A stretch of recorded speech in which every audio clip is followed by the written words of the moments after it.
it. So the question is, that has been floating around, is would you have to apply and be certified? And the answer is yes, you will have to apply and be certified, and then you would be eligible on your payment system to have there. Same as now. Yeah. Yeah, say, yeah. They have to know you're you. Yeah. Andrew, is there a way, and I did mention this walk pretty times, is there a way we can get a speaker to explain this? And Absolutely. It's amongst our next group of speakers. Because I think, I hope we can get them maybe next, not, if you don't get them in November, we can try to get December, but I think this kind of information, and if we do get a Chris, in case you haven't noticed, the way we get our speakers now has slightly changed or significantly changed depending on your point of view, and the information that they give now is tightly controlled, and so once this stuff is public, there is no problem with us getting a speaker on that topic. No, I understand that, I just wanted. If we were breaking news here, that could be a problem. No, But this is now public. It sure is. Yep, very. Very public. but it sounds really good, I just like, want to have a little more excitement with the car. It's very good.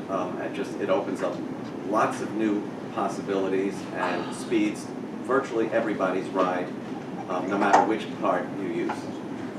It will require, obviously, new readers from various rail conductors on the commuter rails and what have you to accommodate the new program, and obviously the turnstiles will all, at some point, not the pilot of 500 turnstiles will be in the initial, but then, you know, the turnstiles we have with 472 stations, I mean, it's going to take quite a while.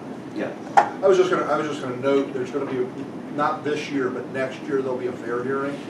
We might wanna save some of these thoughts and encourage them to start looking at creative fare options that would apply to this. Because by the time they have the next fair hearing, 2 years from there, they're gonna be right in the, Part of this too. they're gonna be far into this. So I mean, Exactly. so we want to think about that at the next fair hearing. Well, the next fare hike, as currently scheduled, would be March 1, approximately, of 2019. 2019, right, so.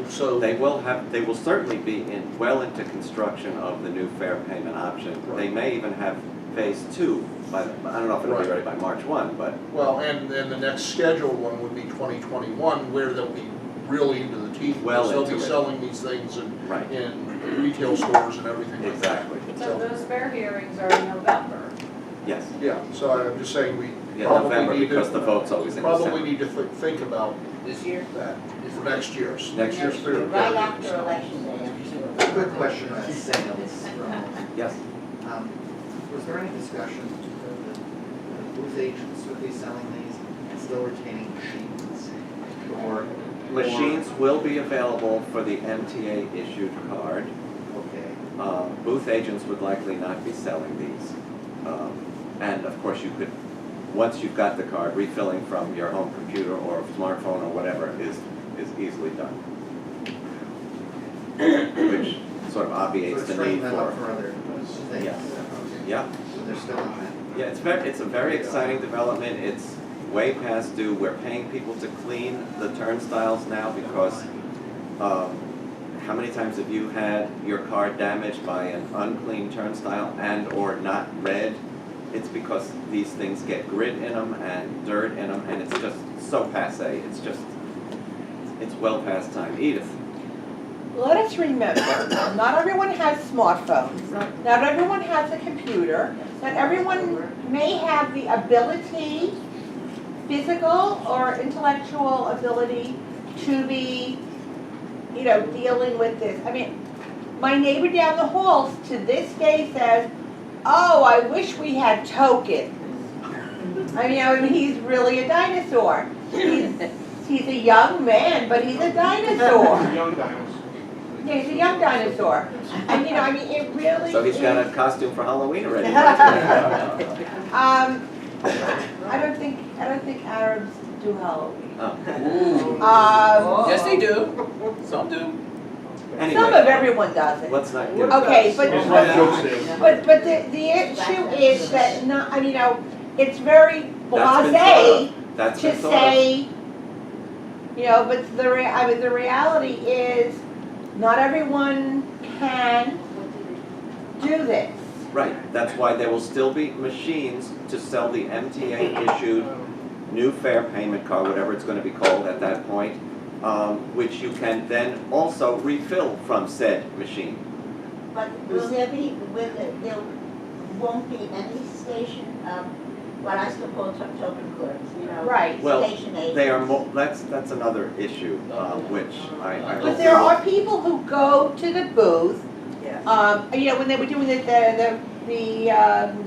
elevator trip, the 5 days with the politicians, one of the guys says, I always fill, you know, he had a problem filling his card at 3, he goes, I do it at the booth. Yes, lots of seniors. And I think Seniors especially. I think part of the problem with that is the Metro card itself. It is very outdated technology.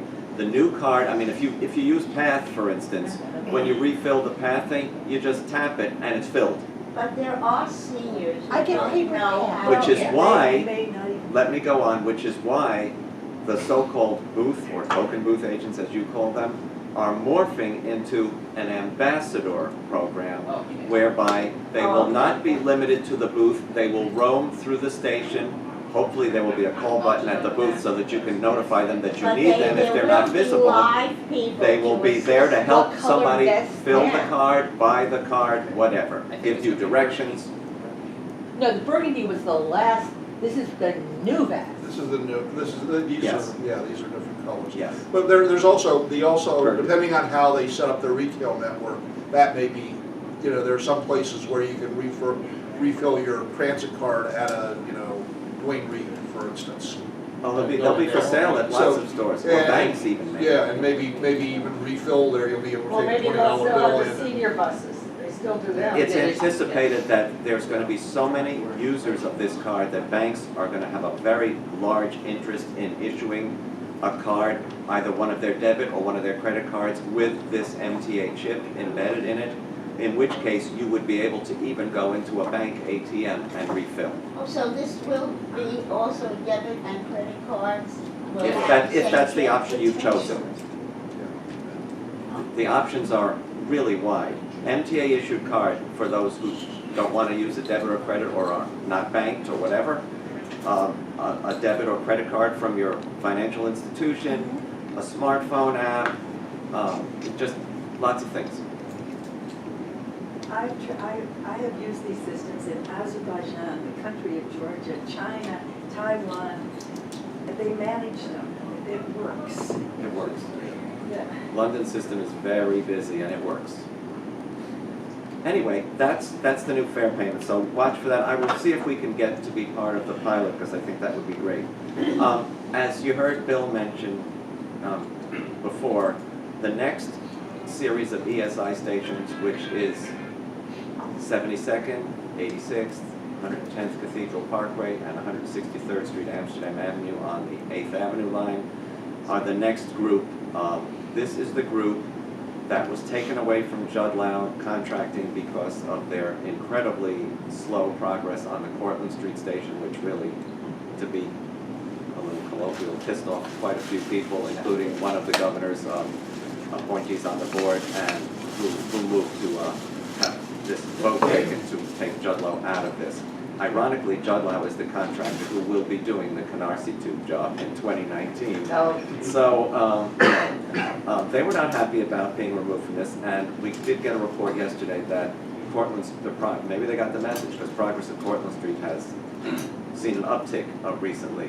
It's not clear whether it will finally be finished by the due date in 2018, but it is moving. And as I went through it earlier, I saw tons of workers in there, so you know that they are now working. Yes, Edith? Just, you said the due date. Is there still information available on the remaining elevators with due dates? I've not been able to get that out of ADACCC. They've taken that column off their report. The elevators in what station or where? Now, we Generally? have a number of elevators still due in the 100 key stations. ADACCC is not providing information with those dates. I'll see if I can get those dates. Yeah, because that's something that, there used to be right on the table. There was the far right column. On the website?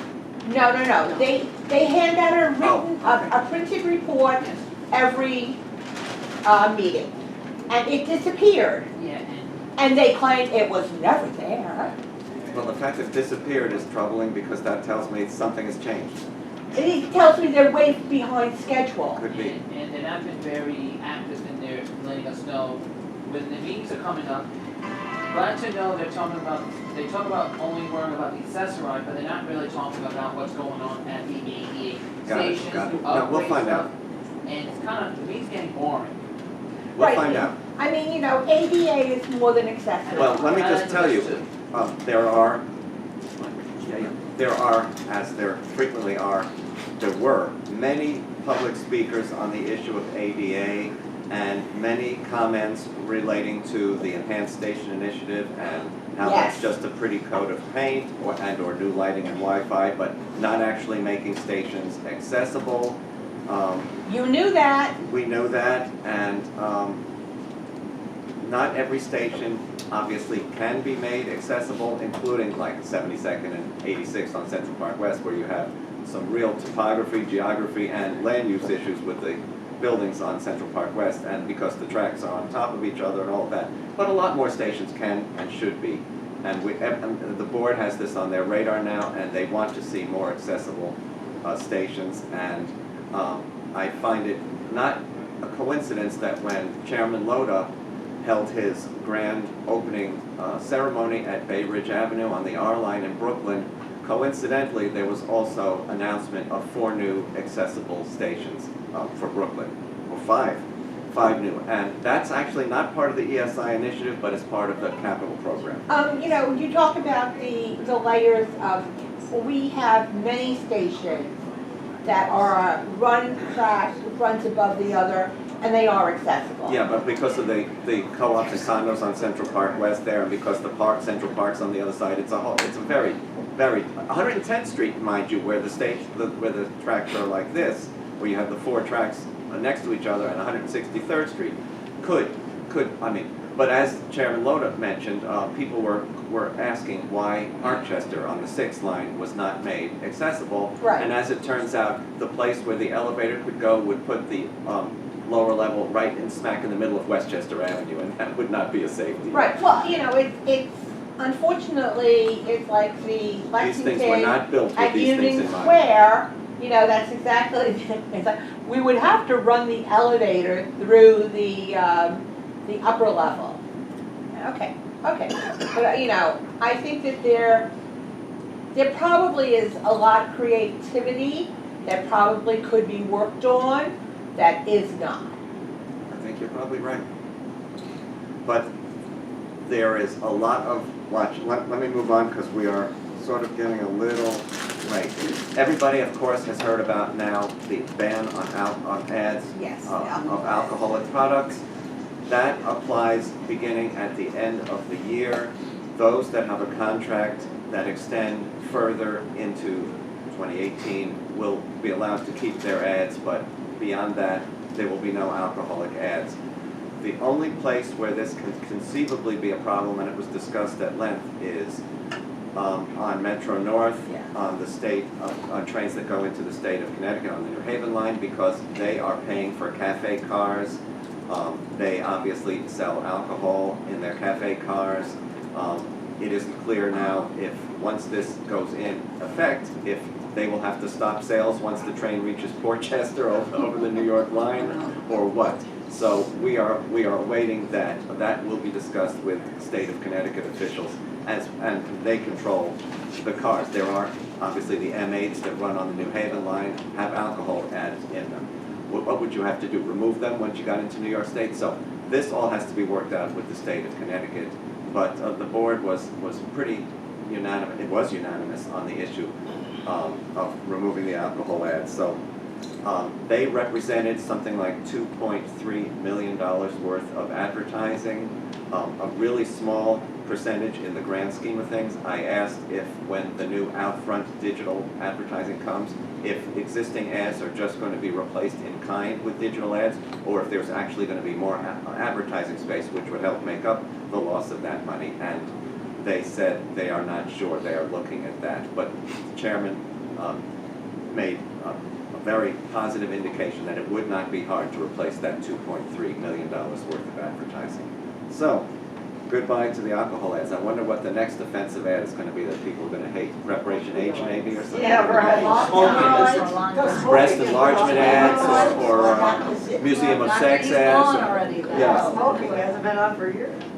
The last thing I want to go into, because this took up a lot of time in the executive session and then spilled out into the public session, which was the governor's executive order declaring a disaster and taking the MTA board out of some procurement processes.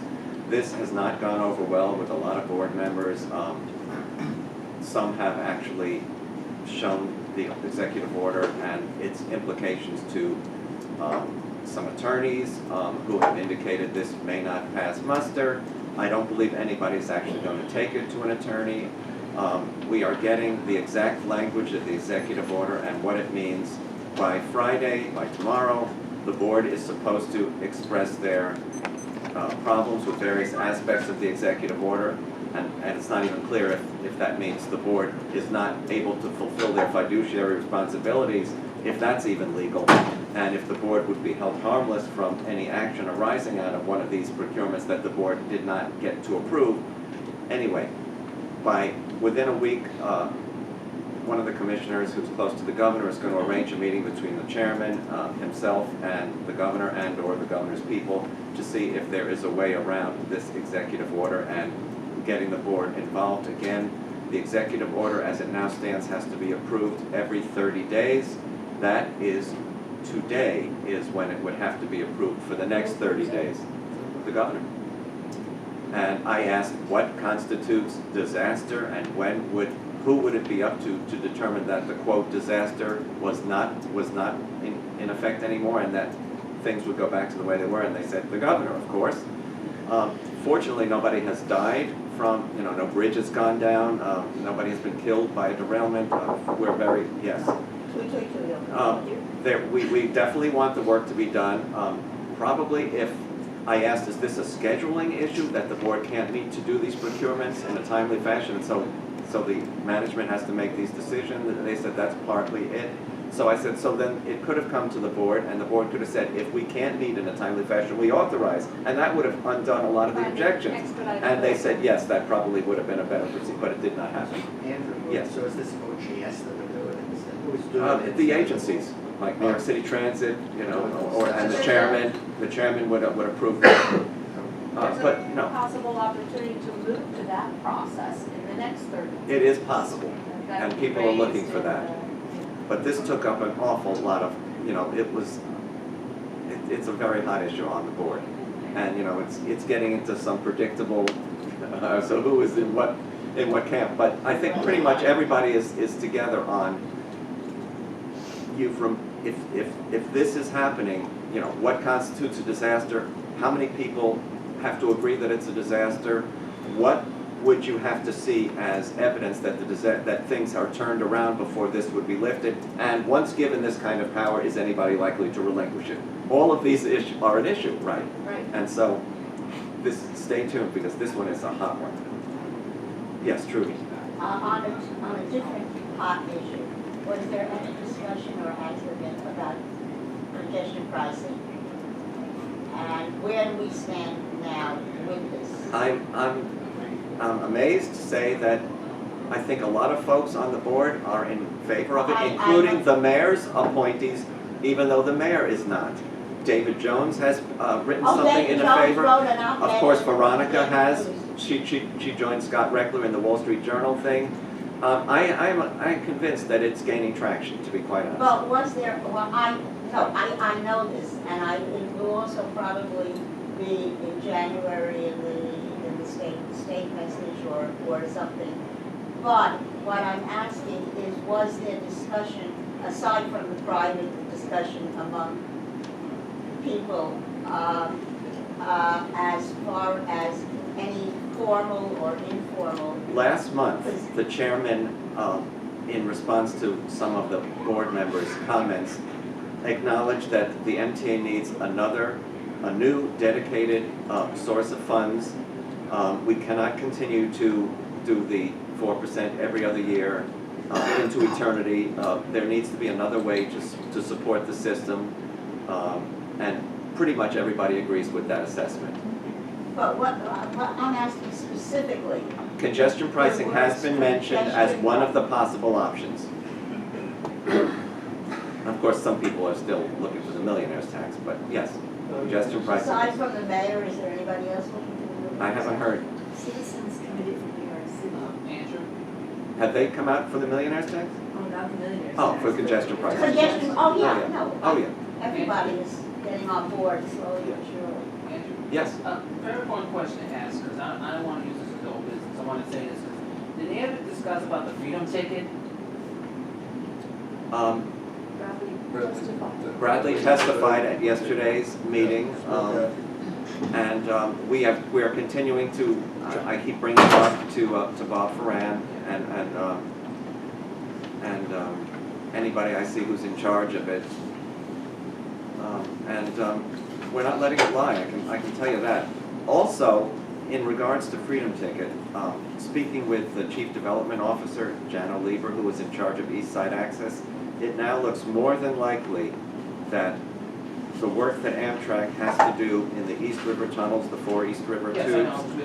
which was thought would happen in 2019, is now likely to wait until after East Side Access opens, which would relieve pressure on the East River tubes as more trains would be, some trains would be going to Grand Central, not more trains, but some trains from Long Island. And that would make the work that they have to do under the East River less onerous for Long Island riders. So, that being the case, there is really no impediment to Freedom Ticket starting now, even to both terminals. It could certainly go to Penn now too, since those tunnels are not coming out anytime soon. On that, Yes? Why has there been no discussion of bringing back the commuter tax, which was a real positive revenue stream? And Shelley Silver is on. There's actually no discussion of that now because 4 counties are trying to even get out of the payroll mobility tax because they don't believe they're getting what they're paying for, specifically Orange, Rockland, Putnam and Dutchess, although I think Putnam and Dutchess get a lot more than Orange and Rockland get, to be quite honest. And so there just doesn't appear to be any political appetite for that proposal. And I think it was acknowledged that once that went, there was virtually no chance of it coming back. I mean, the short answer is. It should never have been done away with, is the short answer. It won't pass the Senate. Yeah, That's I think that's a fair statement. All right, so I think that's it for the board. And now we have an item on here, Bill. Yes, we do. You might want to go into this bylaw. Yeah, we do. Could you, let me grab one of them and we'll distribute the rest of them. Yeah, if you could take one. Well, this is a continuation of the this is a continuation of the consideration of this amendment that we made at I guess it was at the July meeting. Right, and it needed some time for it to. We need to do it at two meetings before we can pass it. If you remember, there was concern about members running for officer positions when they had not attended very many meetings, and what we worked out to deal with that situation is the language in red on the second page of the handout. That's a new one. Everybody have one of these? Yeah, I think I got 2, but I'm glad. You're still only getting 1 vote though, Chris. I know, thank you, Andrew.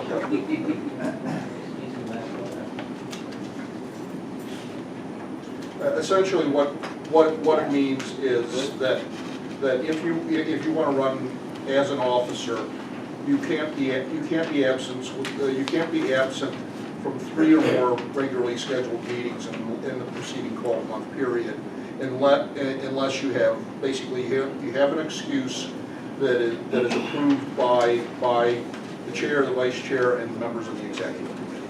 So they would someone who say missed 4 meetings but was in the hospital for 3 of them could go to the chair and say, look, I had an excuse. Can you consider this for approval to allow me to run? The chair would distribute to these individuals. They would vote on whether this is an approved excuse or not. And then if it is approved, the person would be eligible to run.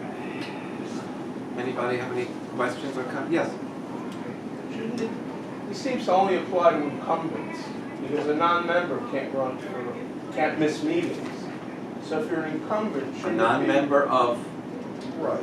be TAAC? the Transit Riders Yeah. Council. Right. A non-member can miss as many meetings as they want. Exactly, so shouldn't you just refer to re-election?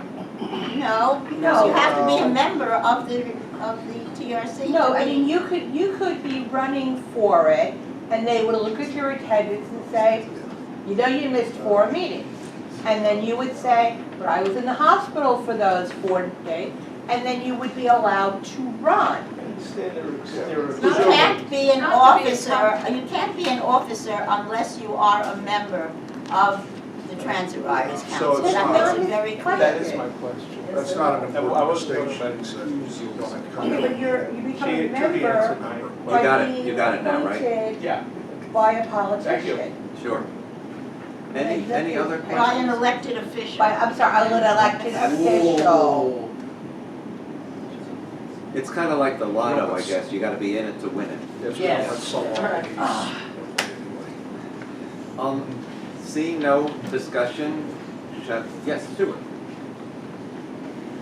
Someone may raise this issue, so who's the official to be notified? Meaning, are you authorized to grant an excuse? No,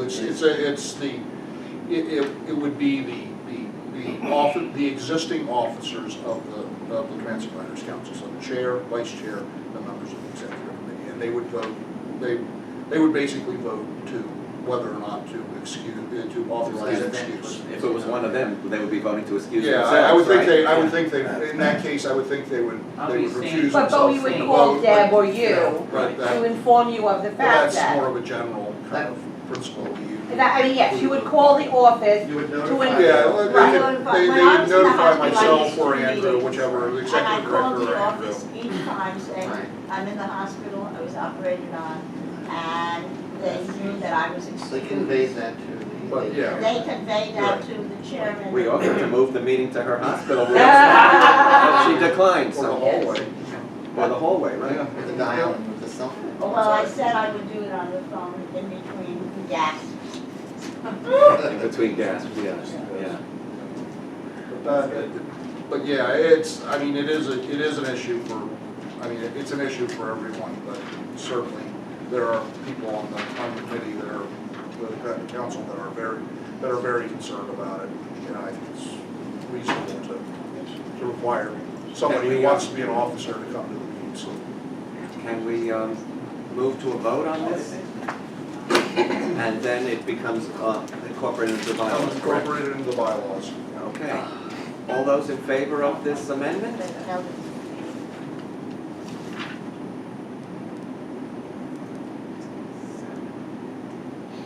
That's everybody here. So I don't have to ask who's opposed, because that was everybody here.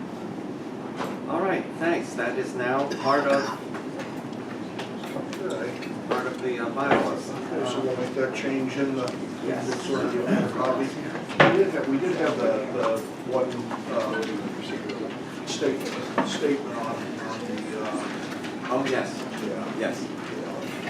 Oh, do we, Is that to be given out? Yeah, we can give you, a question about officers, not related to this, Sure. but I know that we did elect new officers, didn't we? And I see the stationary who has, I'll you hand it. know, Just pass it. yeah. Bill, Yes. the stationary are we getting new stationery? Are we, do we have the old station? Yeah, at least that's Oh, what yeah, we oh, did. okay, I'm sorry. Yeah. Yep. So, I thought we had changed that last month, but, No, well, I'm just looking at what I have in front of me. No, you're right, you're right, you're absolutely right. I thought that was changed last month and somehow it's not changed. Okay. yeah. But I'll Me too, right? I will Yeah, look too. at it. Yeah, I got some. So my eyesight wasn't that. No, you're right, you're right, I can Trudy. still see. You're right, Trudy, but we With my did, dark Yeah, glasses. everything did get changed. everything got changed over. I don't know how this became. And just The let you old know, this is my format. sad face look. I don't know how it became the old format, but, you know, I'm sorry. We will make that change. It's okay. I'll say computer virus. Excuse me, why does this only address crosstown buses? Because there's been a lot of testimony about the, Excuse me, we've been Service cuts on bitching crosstowns. about Okay, turnarounds on the uptown that's, end of line for how long? well, this is as a result of public testimony on the drastic diminution of service on the M72, the M66, and the M31. Yes. yeah, we haven't had the same kind of sort of Because, assault on schedule. Yeah, For other. so we were asking for the that, North-south buses. I mean, it should be, because all of us who live on the end of the route know the number of buses that terminate at 110, Yeah. 125, 135, 145, 168. which route are we talking about? And Talking four. about 4, 5, Those aren't close to. 3, She knows. obviously, She but they've been problems longer than this. Okay, that issue, Edith, This is has to not do with the the same schedule. issue. That is an issue of short turns. This is an issue of declining service, feeding upon itself, and every time you cut the service, fewer riders ride, and then when they come and inspect it again, there's not enough ridership, so it gets cut. This is oblivion for these buses. We're not This talking is the short way turns, that we're talking this- oblivion. I think the term that was used is that it was a self-fulfilling prophecy. Right. And that we object to, That's not to say I we're think we ignoring that told- issue at I think all. that was the 72nd. I haven't seen any, Because we've been talking directly to the transit about that issue. No, but that's not and it's not been resolved, and they have not been forthcoming with the numbers we need to study it adequately, so nothing's happening. Nothing at all has happened on the north-south or the end, in other boroughs. Can I add one thing about, Yeah. no, I'm gonna talk about crosstown. The other issue I've been hearing about crosstown, and I'm gonna be honest with you, is a lot of people see that, I don't think they're checking how many riderships are on the buses. And I'm gonna say, in Manhattan, but also in Brooklyn, when we have cross buses crossing, going, the problem that I'm seeing is for the last couple of days is, you're waiting for a bus that's supposed to come, and one part of it is piece, that she says, when you come from the starting point, it doesn't come, or you have to wait at least a half hour to 45 minutes, and all of a sudden you see the driver in the terminal doing nothing, just sitting